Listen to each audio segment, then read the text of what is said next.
Bonjour, dans cette nouvelle vidéo, nous allons voir comment supprimer une base de données. Euh, En réalité, on n'a pas besoin d'une vidéo pour savoir comment supprimer une base de données. Il suffit ici de cliquer sur Delete. Maintenant, pourquoi je fais cette vidéo? C'est pour une mise en garde.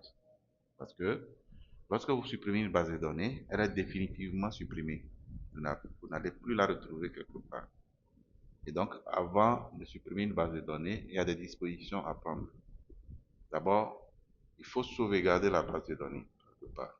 Parce qu'on aura toujours besoin, peut-être, à un moment donné, peut-être on a oublié quelque chose et qu'on a besoin de revenir dans cette base de données et récupérer une information. D'accord? Donc, il faut sauvegarder la base de données toujours avant de la supprimer. Donc, une fois que la base de données est bien sauvegardée, ce qui est recommandé, c'est de restaurer cette base de données. D'accord? Pour voir est-ce que cette base de données sauvegardée marche très bien. D'accord? Parce que lorsque vous sauvegardez la base de données, le fichier peut être corrompu ou le sauvegarde peut jouer ou quelque chose. Peut-être elle est bien sauvegardée, mais si vous tentez de la restaurer, vous n'arrivez pas.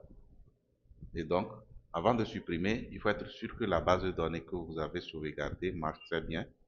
Et donc, vous devez la restaurer d'abord. Vous la restaurez, vous la testez pour être sûr que tout marche bien. Et maintenant, vous pouvez supprimer et la base de données restaurée, puisque ça ne sert plus à rien, et la base de données que vous souhaitez réellement supprimer. Là, on avait ici restauré la base de données admin, qui n'est d'autre que la copie de la base de données admin. Admin 2 est la copie de admin. D'accord? Donc, une fois que la base de données est bien restaurée comme ceci, ce qui veut dire que maintenant, nous avons une base de données admin qui est sauvegardée sur notre ordinateur. Et donc, ce qui veut dire qu'à tout moment, on peut la restaurer. Et donc, je peux maintenant supprimer les deux bases de données. Parce que l'objectif était peut-être de supprimer cette base de données. Je l'ai sauvegardée, je l'ai restaurée. Elle marche très bien. Et maintenant, je vais la supprimer, étant donné que j'ai déjà une copie sur ma machine. Et donc, je clique simplement comme ça. Je mets le mot de passe et je clique sur Delete. Et la base de données admin 2 est partie. Je vais supprimer aussi la deuxième. D'accord?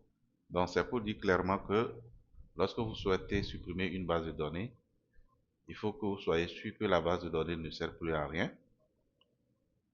Et même si la base de données ne sert plus à rien, il faut quand même la sauvegarder, la restaurer, être sûr que ça marche très bien avant de supprimer.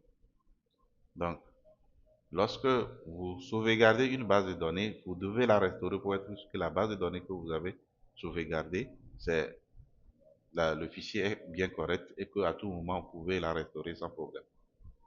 Retrouvons-nous dans une prochaine vidéo.